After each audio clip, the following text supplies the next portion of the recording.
Today I talked to Lucia Knight, and Lucia comes from the UK, south of London. However, she's Irish. You can tell from her accent. She's got that Irish in her, but she's a midlife career satisfaction designer and researcher.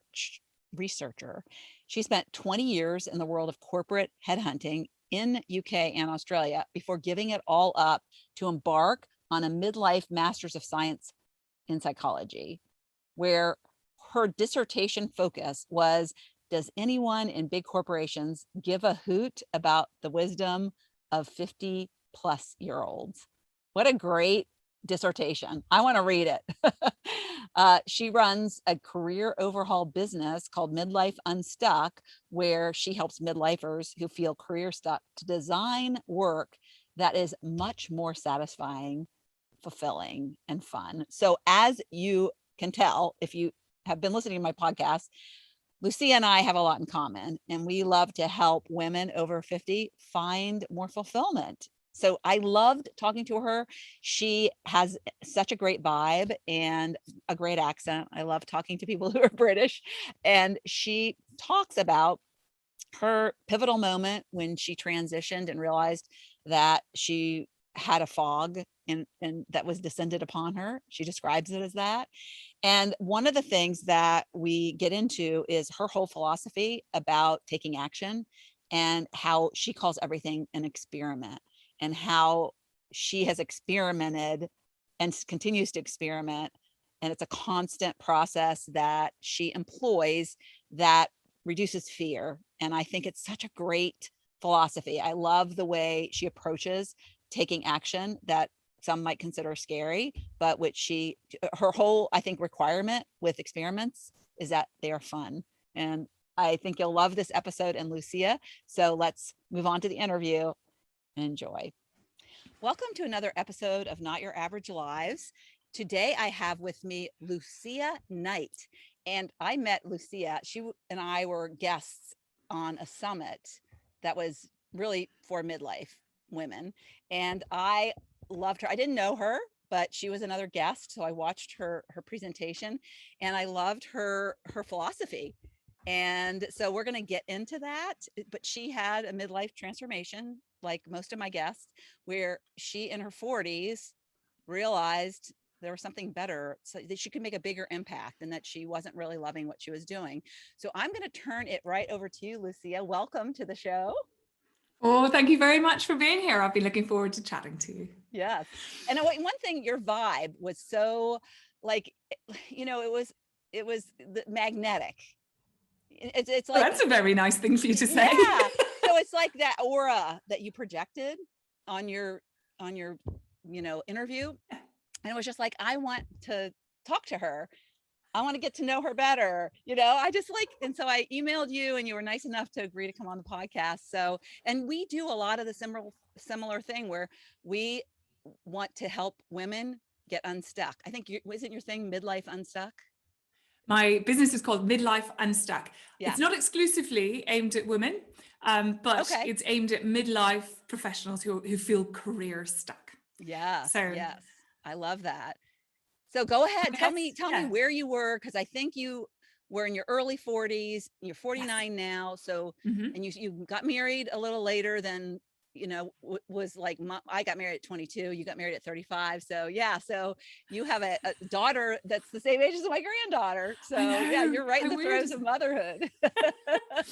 And so I feel like I'm blossoming out of motherhood, so that I've done the hard bit, and now I'm in the easier sort of tween and teenage years. But there was this period in my early 40s, and it was hard going. So I never stopped working. I had short maternity leaves. I never stopped work. I loved work, and work was part of my identity, a really critical part of my identity.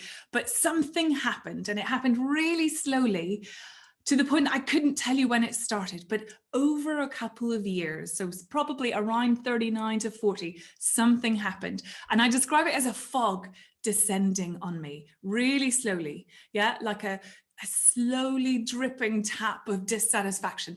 Things were not wrong, but neither were they as right as they used to be. So one day, and it's a really kind of horrible, slightly embarrassing, a little bit shameful story, but it was Tuesday night in October, and October is my birthday, so I get a bit reflective in October. Maybe you do too. And I had a 12-hour day. I'd left the house at 6:30. The nanny had come in, and I came back 12 hours later, pretty exhausted, pretty full on. And the nanny left, and I had a half an hour window to put my two gorgeous little baby girls together to bed. So one was, I think one was 6 or 7 and one was 3 or 4.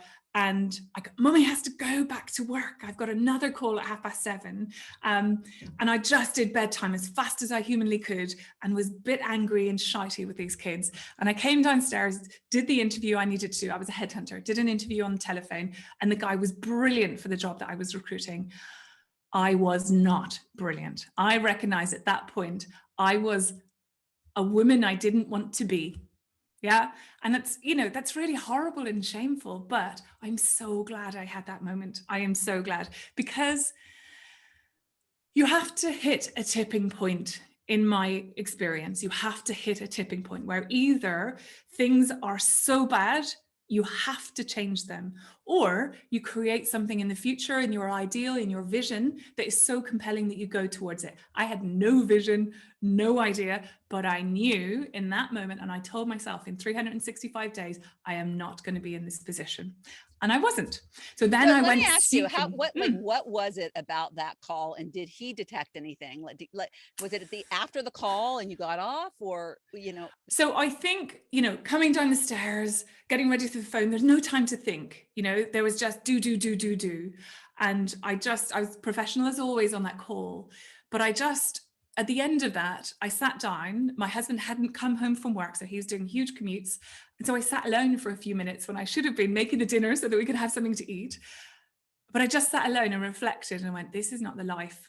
This is just not a life that I choose. Yeah, it has come at me. I have taken all the opportunities. I love working. Yeah, I never wanted to give up work and be a stay-at-home mum, although I have lots of friends who did that and it was wonderful for them. But I don't know. I think I took a moment of reflection, which I hadn't done until that point. I'd hit the tipping point. I'd shouted at the baby girls who did nothing wrong. And this was all for what? You kind of go, at what cost do I have this career? At what cost to me as a mother? What cost to me as a wife? Mm-hmm. So it was kind of a realization point that this isn't what I want, but that didn't propel me anywhere. But it just allowed me to say, honestly, I don't want this. Yeah. Yeah. Yeah. I'd equate it, because when you say the fog was descending, that's the beginning of the fog clearing, right? I think so. I didn't notice. You're right. That's really good. I didn't notice the fog descending. Mm-hmm. Yeah. So it descended slowly. Mm-hmm. And then I seemed to have woken up that night and just gone, bloody hell. Yeah. I'm sitting in a horrible, heavy fog. Yeah. So, and that's a lovely way to think about it, because then I had to go, how the heck am I going to get out of this fog? Yeah. So I've got a decent mortgage, nice car, holidays. I've got kids who need me. I've got parents who need me. I've got all of this stuff going on that cannot move. Mm-hmm. What can I move? What can I flex? So then I find myself seeking something, but didn't know what it was. So I'd read different books. But the thing that I love to do, so exhausted, get into bed, knowing there's another 12-hour regime coming tomorrow, but I just spend a little window watching in my duvet, almost under my duvet. It feels like a cave when I'm describing it, watching TED Talks. Yeah. Now just thinking, there are people in the world who love their job so much that they are prepared to go on stage and talk about the stuff that drives their life. And so it was very closeted, but it was a different kind of experiment for me. Let's stop watching TV and distracting myself on Netflix or whatever was appropriate at the time. I don't even think Netflix existed then, but stop distracting myself, stop going out on Friday nights or bringing friends over and having drinks. And this isn't helping me. Yes. I need to search somewhere else for something else. Yeah. And so let me interject for a second, because what you are doing is exactly what I described. So I have a quiz, midlife fulfillment quiz, and one of the roles that keeps you stuck is the busy doer. Busy doer. And that's like what you said, you were doing, and it suppresses but then you took time to reflect, and that's when it comes up. Yeah. And so I love that then you started seeking that. And then I Amazing. started seeking. Yeah. And the the other seeking thing, was, yeah, the other thing that's weird is October. You said October is your birthday Yeah. month. It's not Yeah. my birthday month, but my biggest transformations always happen in October. So I what? left my 25-year marriage at the end of October and called my old boyfriend at the end of October. I did a huge health transformation starting in October. Well, yeah, I ordered the stuff in October, and then I started day one was November 3rd, because it was my granddaughter's 3rd birthday. I remember that. And then Okay. I left my corporate job for the last time a year and a half ago in October. I mean, like, So maybe, yeah, I don't know what it is about October. maybe you're advanced. Well, I know what it is for me personally. It's a birthday month. Yeah. But for you, maybe you're a super advanced individual. So you're doing New Year's resolution stuff in October so that you can start the new year in an amazing place. And I think I heard that on one of your podcasts, wasn't that you started a transformation early so that you didn't have to have a New Year's resolution. Yeah. Is that right? Yeah. I think I did do that. Yeah. Good. All right. So then you started, you were watching TED Talks. Did things started perking interest in you? I was inspired that people were so passionate about often what they did. Yeah. Sometimes it was their life, but often it was their work. Yeah. So scientists, psychologists, doctors, yeah, they all just took a little view of life and presented it to the world. And I loved that. But it wasn't enough. It's kind of passive, isn't it? Just watching TV. But it was enough to go, oh, I've got to do something different. And I did what I never advise any of my clients to do. So I did a quick search. I go, okay, so what do I love? Oh, I love psychology. I've always read psychology books on the weekend. I know what I'll do. I'll do a master's in psychology. Dear God, did I know I was letting myself in for? No. So never, global libraries. What the heck? Barely touched a book in the 18 months I was there. Hadn't studied for 20 years. Was there with just a handful of oldies or wrinklies, so in their 40s or 50s, and the rest of them were, 18, 19. No, they just be a little bit older than that, maybe 20-year-olds. But 16 exams in things like neuroscience, just mental stuff. 16 exams, 16 assignments, a dissertation that took 6 months, and all while I was trying to be a full-time mum. I nearly broke in every single scenario because I love achieving stuff. I love doing well. So I nearly broke myself trying to get a great grade in this bloody master's, and no one's ever asked me. Not one human in the world has ever asked me, hey, what grade you get? Don't ask me. So, but I had to finish it. And so what that then became is a very, very intense experiment. But just before that, so after the TED Talks, and I think this is probably the bit that's really important to your audience, is I thought, I've got to stop seeking stuff on a TV screen. I've got to start doing something differently. Yeah. And there's, only a few hours at the weekend that I could do something different, young kids, parents, etc. So I decided that I was going to do something hard, but different. So I decided we were going to do a climb the Alps. Yeah. So climb 2 French Alps in 12 hours. Now that sounds mad, but it's very possible. And I asked some friends, I said, I'm going to go to the Alps and I'm going to do this by myself. Would anybody like to come? And they said, 5 of them said yes. And we did it. Like it wasn't desperately hard, and we were all semi-fit. But then it inspired me. It's like, oh, hang on a minute. That was such a big change. Maybe there's smaller changes that I could do this week or today. And so I did all sorts of ridiculous things I've got a long list of them. So I'd sign up to a ballet class. I mean, I'm 5'9", do not look like a ballet dancer, but did a ballet class. I did a Gong Bath class. And I want to know what a Gong Bath class Okay, is. so a Gong Bath is where you lie in a room and there is a leader of the class who has copper bowls and different kinds of metal bowls. So he's gonging things and he's swirling noisy, he's just making noises basically. So it's kind of a sound experience, kind of like a sound experience. And then they can put the cup that they're swirling on a tricky muscle that you've got, and it Ooh. reverberates through it. So it can be a touch and a sound experience. And look, I wasn't good at any of these things. I wasn't trying to be good at them. I was just trying to shake up my world a little bit. And, you know, you can do these on Zoom now, like it's dead easy. You can do it from your living room. But I did basket biking, handstand, you said? basket biking. Oh my Yeah, God, yeah. the basket bike was fun. So that was after the Alps. So then I ended up doing one big experiment, fun thing a year with lots of little ones. So we went round an island. So I think there was 8 of us that time, round an island, relatively close, about an hour and a half away from here, in basket bikes. So basket bikes like E.T., Yeah. basket bikes like Eat, Pray, Love. Yeah. But, you know, there'd be all these lycra, you know, middle-aged men in lycra laughing at us as we were jaunting up the biggest hill in the Isle of Wight. Yeah, Lance Armstrong's whizzing by you, and you're like, dee, dee, dee, dee.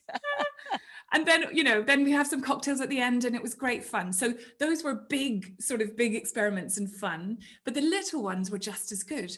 And as I started to become this slightly more experimental person, I could feel the fog lifting. Yeah. And I could feel the fog lifting in that I could see there was a way to create the woman I wanted to be, the career woman I wanted to be that wasn't where I was. So I resigned a year after that epiphany. So let me ask, you were doing your master's and working. So I resigned, started the master's, was doing all the experimenting before that. And then I finished the master's and still had no idea, not a clue what I wanted to do. And, you know, that's ill preparation on my part. I don't advise people to ever go back to school unless they know it's going to take them where they want to go. And this didn't take me anywhere. It was fascinating, but it didn't take me anywhere. So then I had to do the pause button again and stop and just figure out, what could I do? What degree of change do I want? How much money do I want to earn? And then I started experimenting again. So I thought, I want to use the psychology. And I started volunteering in anxiety and depression groups. I started training to be a bereavement counselor. I started loads of things, but really, really active. Not expensive, but really active in terms of time given. And I realized that I didn't want to do that. Yeah, so I'd love to do that in my free time, but I was never going to earn enough money doing it. So then I needed to combine my 20 years of experience, my psychology experience, my coaching training, which I'd also done, and my therapeutic training, put it all together and create something that didn't exist in the world. And that's what I did with Midlife Unstuck. So I now help midlife professionals to design work that makes them feel great and fits. That's amazing. And through superpowers, you help them identify their superpowers, which I think is so cool because everybody's so unique. And what I've learned in the process of my training is that there are innate things that are within you that you're born with and that you're meant to do. And a lot of times we do things that we're skilled at or that we learn along the way. Like, you know, for me, I was good in technology, right? So I was a technical writer and my parents were teachers. So I was like, oh, I need to be a teacher. But then I did a stint of a semester of teaching and I hated it. But what I didn't know at the time is it was the age group. I love teaching adults. I didn't like teaching kids. And I think, you know, it's so interesting that we just sometimes we go towards what our parents did or what makes money or what we're good at. And it's not necessarily innately what lights us up. And so I think like doing the work to dig into what those things are is so key. And I love and that's it. I think, especially, you know, the sort of cohort of people that I work with, they're in their 40s or 50s. Yeah. Sometimes early 60s, but rarely. And they have lives that cost, you know, they've got homes and children and schools and cars and, you know, they can't make radical change quickly. Yeah. But they can pause and take some time, just as you said, to figure out what lights them up. Absolutely. And it's rarely, in my experience, you know, sometimes the first go-to that my clients come to, oh, I must work for a charity. That's how to do meaningful work. Yeah. And that's how to die a very slow death if you're not using your superpowers. So it's my belief that superpowers in my definition are activities. So they're actions. Yeah. That when you do these activities, they feel great. When you do these activities, you lose time. When you do these activities, you have more energy at the end than you do at the beginning. Yes. And etc. So, and if you can build work around those superpowers, you are far less drained. You have the potential to earn far more money if that's necessary or interesting to you. And you have more left at the end of the day to give to your family or your partner or whatever. I mean, it's a win-win, but it's rare for people to understand the activities that they do that light them up. Yeah. So, but it's very possible. Everybody has. So I have a 3-hour process where I find for them 5 of them. Yeah. But it's kind of hard to do this work in your head unless you're a very reflective individual. Yeah. I love that. And I would also say that, it's also the things that if they're on your to-do list that make you excited to get up in the morning. Yeah, that's a sign. That's a sign. Yeah. So I love that. So I want to ask about, you talked about these stages that you went through when you kind of, initially had that aha moment in that October. Yes. And then you kind of focused on adventures, experiments, you said experiments.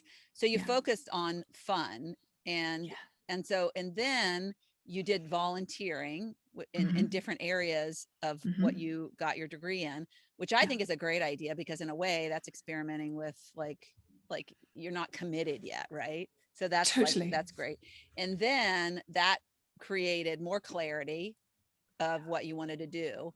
So in looking back, how could you have accelerated the process, do you think? And I think that's what what's really nice about the things that you do is that we took the long way and we can shortcut it for people, by kind of what you discovered. And I think it's so interesting that, what you created is based on your past, because that's the wisdom you gained through the process. But what would you have done to accelerate the process? That is a brilliant question. I've not been asked that question before. So what would I do? So I would have asked for help quicker. How on earth did I think that I was the first person to ever go through this slight crisis? Yeah. How it feels almost selfish to imagine that I'm the only person to ever done that. In my head, I didn't know any people in my close network who were going through that. I was definitely alone there. But there's a big world out there. The internet was in existence. I didn't seek out a coach. I didn't type in anywhere in Google, anything about my career isn't right. I've got to change in midlife. I'm in my 40s, but hey, nothing. Yeah. So that's crazy, isn't it? Because if I don't know how to do something, I just ask someone who does. But I think that's learned behavior. Yeah. I think that is learned behavior. Over 20 years in a career, I didn't have to ask people for help. I'd become good at what I did. Yeah. So I'd maybe just got out of the way of asking for help. So that's exactly what I would do. I would just be a bit more powerfully vulnerable and say, I don't know how to get out of this. And I don't have time to waste experimenting forever. I'm going to find somebody who's done this before and ask them. And to be fair, I did come to that realization because after my master's, and I still didn't know what I wanted to do, I still didn't know anybody who changed career happily.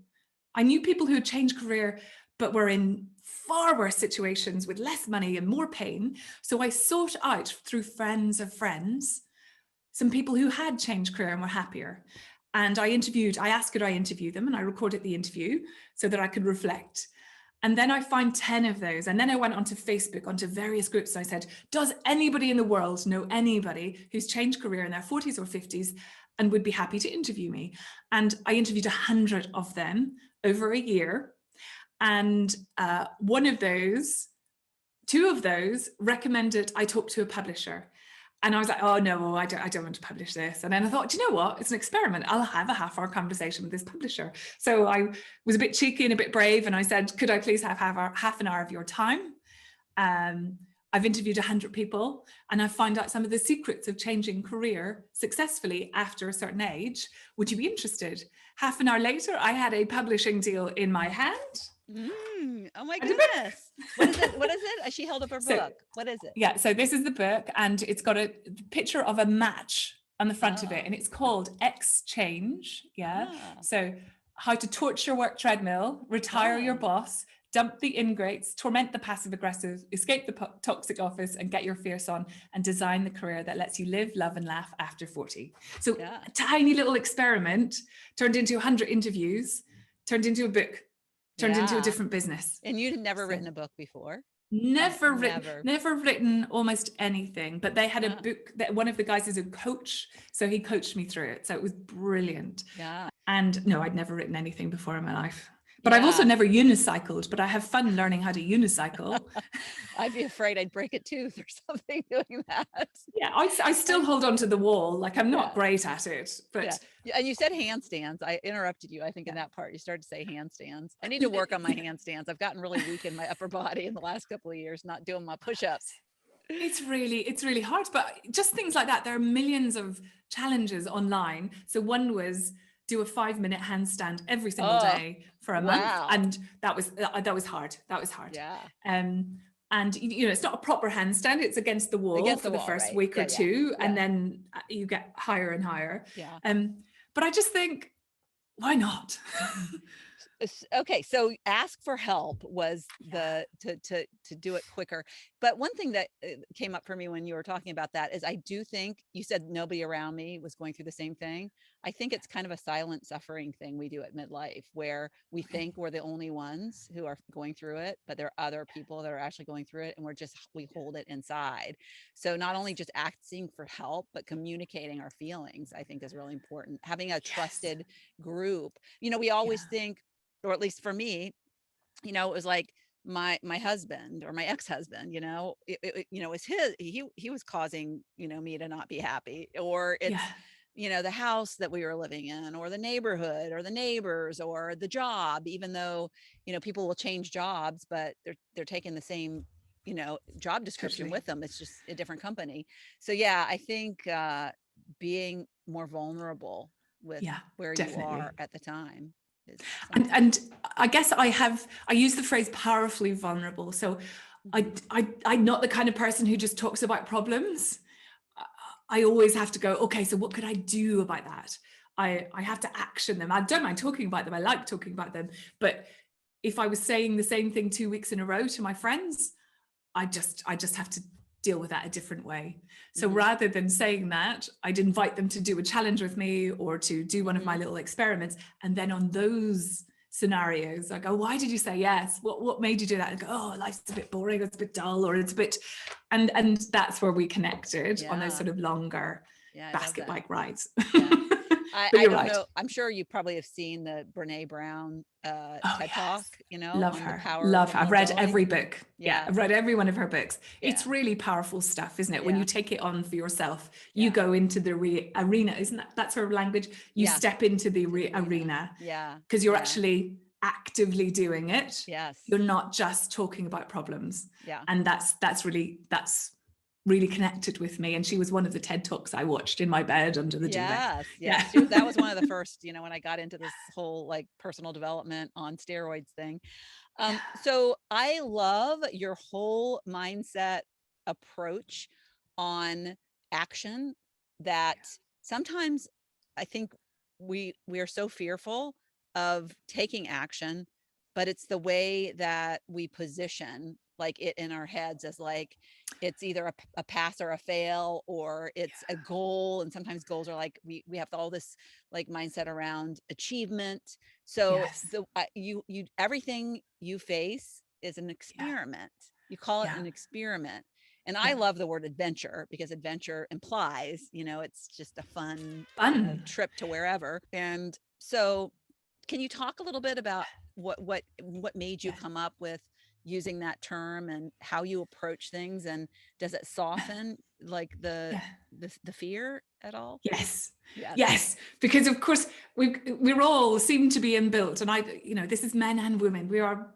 We have this inbuilt gigantic fear of failure. Yeah. If I take a step forward and it doesn't work, I'm an awful person. Yeah. I'm the failure. And I realized relatively early on that the crazier things I did, like the handstand challenge and the unicycling and whatever, the silly, silly things, I didn't care whether I failed them or passed them or whatever. I just felt the joy in trying new stuff. And actually, I failed at the handstand. I didn't do the 30 days. I think I did about 12 and thought, geez, this is hard. I don't want to do this anymore and it hurts. But I didn't see it as a failure. Like the experiment failed for me, but I didn't fail as a person because I'm not sitting on the TV watching Netflix talking about my problems. I am making my world a little bit more fun, a little bit more different. I've got more interesting things to say. I was in every single one of those tiny little experiments, I was pushing away both the fear of failure, but also this ridiculous fog. So I just felt like every single one of those tiny experiments let me just see a different part of the fog. And the fog isn't there anymore, but it didn't disappear overnight. It disappeared over 1,000 different experiments. Yes. Yeah. And each of those experiments just allowed me to see something from a different angle, or see myself. Do you know, that's what, see myself from a different angle as someone who was quite brave. And I would never have said that about myself before, but brave enough. Well, the world might see me as brave because I don't mind failing in public. Yeah. And I write about it. I've written my 100th article of 100 experiments. Half of them other people might consider as failures. Yeah. Some of them didn't work. Some of them barely got started, but all of them were fun to try. And all of them have changed me, and all of them have lifted my fog. Yeah. And then you have those memories. Those aren't memories. Fun memories, like, and photographs and silliness and and do you remember the many interviews that you did in your job, or do you remember the basket biking and the hiking the Alps? What is imprinted more is it's not that. That's it. So one is visual, one is visual memories, feelings memories that connect to my heart. So I have this little inner movie in my head at the top of the Isle of Wight hill with the other friend that I was with on the basket bike, and these men in midlife men in lycra cheering us on, laughing but cheering us on. And I was like, when does that happen in the world? It is lovely. And there's lots of lovely movies like that going through my life in my head, of these silly experiments, but giggles and inviting people to join them. And I do lots of, I started swimming in winter outdoors, and I now swim every couple of weeks. 5 degrees. Yeah, it was the first time I'd swum outdoor. I mean, I'd swum in the beach in the summer, but outdoors in winter, it was 5 degrees. And I only stayed in for a minute or two, but I experienced this whoosh of well-being that I became addicted in that one moment. I can't stop doing it now. And then I try it in different ways and try swimming a mile in the Thames in London. So it's a little bit like your teaching example. So you liked teaching, but you thought you hated teaching because of the children's experience, but you now teach and love it. Yeah. In adults. So sometimes if you have that experimental attitude, you can go, okay, so I tried that teaching experience, and then reflect on what did I like? What didn't I like? What was good? What was bad? I wonder, should I just do one more experiment just to see? Yeah. Well, I actually fell into a corporate job where I did training and to so you other were companies. Teaching. Yes. And so then I liked that. So that was kind of the stepping stone, but I still at the time was just, it was all what the corporate job was and what they needed me to do. And, it was almost like I didn't have any control. It was like, this is the job you're doing, and this is what we hired you to do. And it was like, okay. And, to get the next raise, to get the next promotion, do what they want me to do. And so it was just like, whatever. It was not what I designed. Like you say, you help people design, and it's so important that you have control over that. But you also had experiences that added to your abilities today. So you're still using potentially a superpower. You're just pointing it at a totally different problem that interests you and other people need. Yeah. But I had nobody like you. I had no recognition or reflection of, I didn't go home and go, oh, that was something that lit me up today, and I want to keep doing more of that. It was just like the next thing to do the next day that was on the company the treadmill list. So we call it a work treadmill. So you're on the work treadmill and there's no time to pause, and you have to put two hands on it and slam it down so that you can take some time to think. And also, I think you highlighted this before, so many people go, I don't like my job, and then they jump straight onto another work treadmill. And another one and another one, and always blaming something else, when actually pressing the pause button, holding onto it tight, reflecting, that's the way to design it differently. And so I wanted to ask, because you talked about the reflecting on when you had that initial realization. So did you build more reflection into your life as a result of doing this stuff? Because that's one thing that I do now that I never did, and that I teach to do at the end of every day, that I ask myself 3 questions, and I journal on it, and I make note of it. And at the end of every month, I go back and I do a monthly reflection. And so, I'm in awe. I'm in awe that you've systemized that. So I have tried a million different systems, but I can't do it for long like that. But I love that you do that. And if I could, I would do that. And I have tried it, but have failed. The experiment failed. I did not fail. So what I do, I have found the way for me to reflect is to walk in the hills with a friend and talk about the journey. And it's certain friends at certain times, but they're all quite deep thinkers. And they're also, we just go, here's my story, here's where I am, here's your story, and then we talk about it. That really works for me. And it's fun. Often there's a cocktail at the end, but it's fun, but reflective together with people who are deep thinkers. They're not deep. I don't know. I'm a relatively deep thinker, but not every day. Gosh, we're all working fast and hard, but to take moments and make those joyful moments where you reflect and go, and so I keep trying to systemize it. So I have booked a day in a hotel in 3 months, in 3 weeks time, where I have said, I'm planning my next 12 months. I'm reflecting on the last 12 months. So this is a new experiment for me, to try to do it in one whole day and then to have a day of fun straight afterwards. I love that. So good. Yeah, because I think it always takes more time than we think. And when we don't allocate the right amount of time, we shortchange it. And super important. And ideally everybody would have a day a month, but you're doing it in little bits. It's just, I think I need to just go deep and do it with someone else. So that's why I do it that way. So what experiment or experiments are you working on right now? So there's a work experiment and another experiment. So the work experiment is, I created over the last 6 months an online overhaul, career overhaul for midlifers. And I've done that with my publishers, and it's a really cool, we've built a whole new world where you go to overhaul your career. And then it's been tricky, hasn't it? Been lockdown. So I've done lots of tiny little experiments that you can do from home, but I haven't really done any big ones. But my big plan is to go to Lithuania and swim in 7 lakes. 7 lakes. Wow. It's a so you can swim and walk between 7 lakes. And I've seen the photographs. I've never been to Lithuania, but I have a friend from Lithuania, and it looks stunning. So I'm going to put a deposit down in that. Even if it doesn't happen in September this year, I'm doing it next year. Is it a guided, and so then I need to start training. Guided thing? Oh, I did a guided thing in Italy.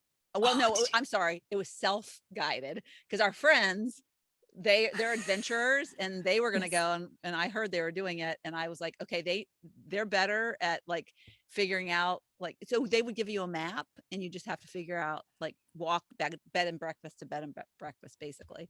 So that sounds like so much fun, so much fun.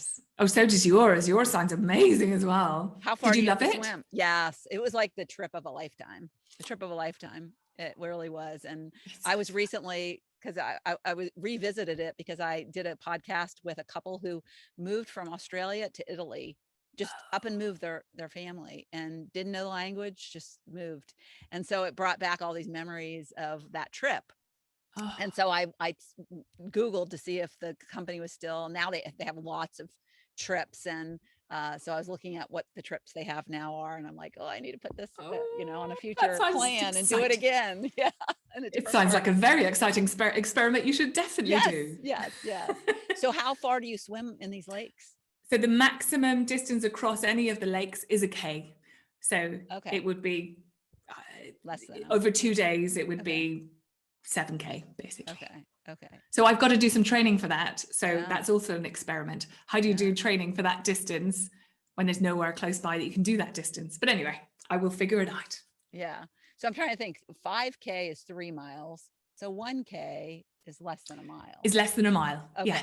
Yeah. Totally doable. All right. Totally. So cool. So cool. Yeah. You need some floaties just in case. Adult floaties. All right. So yeah, and back to experiments, because I just love, again, that this whole experimentation idea. And I think, I'm thinking back to my like biology class, and like when we had to look at the microscope out, and that's what everything was an experiment in that class. But then when you take it to your life, I think that's so cool, because in experiments, you're supposed to have a hypothesis. And sometimes I think when we take action, our hypothesis is always the worst case scenario, right? Okay.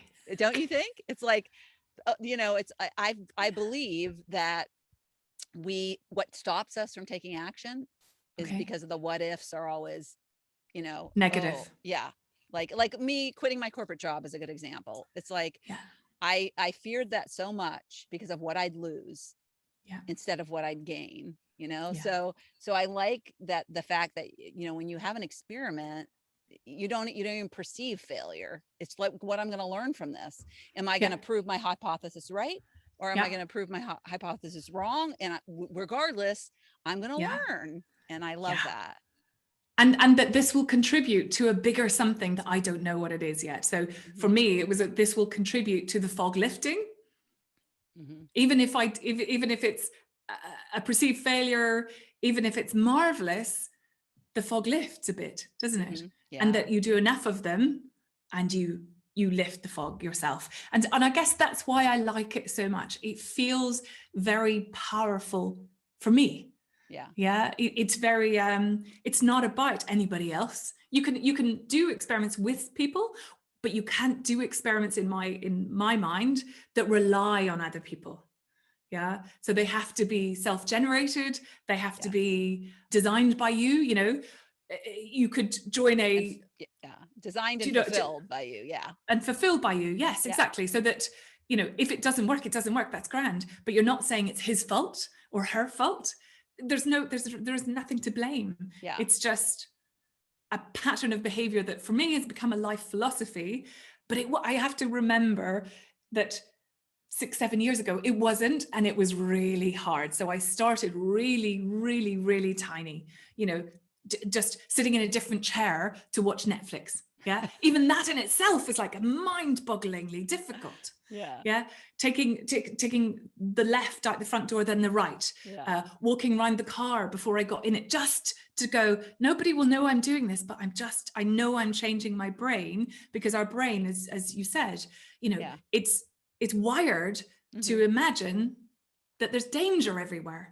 And every experiment is new and challenging. But if you just do teeny ones and the world doesn't collapse, your brain gets this strength that it goes, oh, okay, so new isn't always horrible. New isn't a saber-toothed lion or tiger around the corner. So I think that it's a way to quash that fear of failure very gently if you start teeny tiny. Yeah, I would love for every listener of this episode to commit to doing one experiment. Yeah. Wouldn't that be awesome? And Tomorrow. So one tomorrow. tiny one tomorrow. Yes. And that might be just eating your lunch with your fork in the other hand. Yes. But something really, really tiny. Yes. And reflecting on what difference that made. Yes. Was it hard? Was it easy? Yeah, I love that. Yes. And message me on social media and I'll share it with Lucia. We want some experiments to start happening. Oh my God, I'd love to see that list. Yes. I have a question on experiments and just the process of creating them. Do you just brainstorm or do they pop into your mind, or what's the process of how they come up? So again, I have to go, well, now they just, when you're focused on something, they just come to you. Yes. Like, even friends say, this could be one of your experiments, or I did this thing and it was hilarious. It might be lovely if you wrote about it. So they come to me now. But right in the beginning, so 6-7 years ago, how did I do it? Oh, how did I do it? I don't know. I'm trying to think. It's got to be something that's vaguely related to what you're interested in. So everybody knows within. When you did your 100 experiments, did you make a big list? No, it just evolved. I never set out to do 100 experiments. I never set out to do 100 interviews, but it just starts with one, doesn't it? And because it felt good, I did some. The ones that didn't feel good, I never did them again or anything like it again. Yeah. So I think it's just finding one tiny little thing that sounds a bit fun. Yes. Yeah. Yeah. Yeah. And to not expect that you'll do 100, to just go, oh, I'm vaguely interested in that. Yes. I'm just going to try the tiniest version of that, whatever that tiny version is. Yeah. So I like swimming. I'm going to try swimming outdoors. Or I like cycling. I'm going to try cycling on one bike. I'm going to try cycling with one leg. I'm going to try whatever, I'm being ridiculous now, but just something that you're vaguely interested in, just up the ante a little bit. Yeah. And do you believe that it wouldn't come up in your head if it wasn't some calling to do it? Yeah.